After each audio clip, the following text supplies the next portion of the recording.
You ever see something that isn't yours, but feel like somehow it should be? For me, that was a Sharpie. It started simple.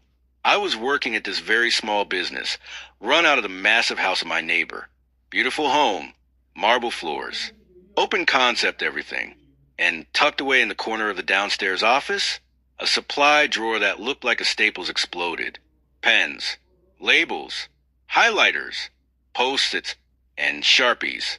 So many Sharpies. Fat ones, ultrafine ones, red, black, blue, pristine, unused, just sitting there. We only use them to mark boxes, maybe twice a week. But this drawer held dozens, maybe 100. Every time I opened that drawer, a tiny voice whispered, "No one will notice. Just take one." But I didn't. Not at first. Now, I wasn't underpaid. Not really. But I wasn't exactly respected either. No pito. No benefits. My boss wasn't cruel, just indifferent. The kind of guy who wouldn't notice if I vanished tomorrow. The kind of guy who talks to you like you're replaceable. And it started getting to me. There was this one day, I had a migraine. I asked if I could leave a bit early. He laughed, said, "You millennials always have something wrong." I laughed too, but inside I cracked. I walked back to the office, opened that drawer, and there they were, shiny, new, waiting, a box of Sharpies, mocking me with their abundance. That was the moment I decided I was going to take one. Not because I needed it, but because I deserved something. The next day, I slipped a black ultrafine Sharpie into my pocket. No alarms blared. No cameras turned. Nothing happened. And yet everything changed. When I got home, I placed it on my desk. I didn't use it. Didn't even open the cap. I just looked at it. It was mine now. It wasn't about the ink. It was about the principle. For once, I took something back. Even if it was minuscule. The weirdest part? I didn't feel guilty.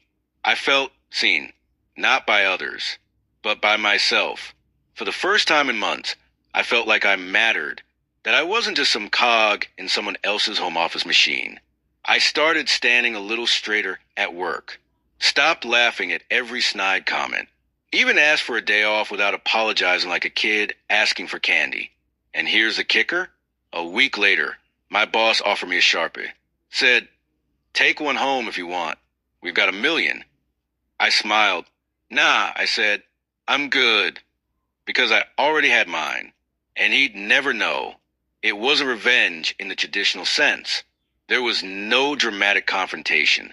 No slammed doors or screaming matches. But it was revenge. For every underpaid worker. For every ignored migraine. For every time someone in power made you feel less than.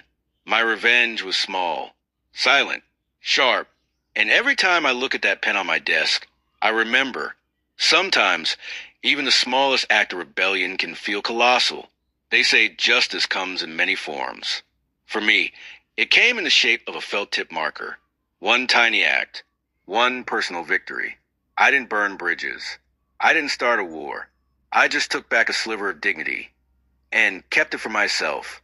If this story made you nod, smile, or think about the tiny battles you fought, smash that like button.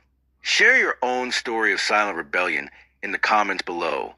And hit subscribe, because sometimes the most satisfying revenge stories aren't loud. They're just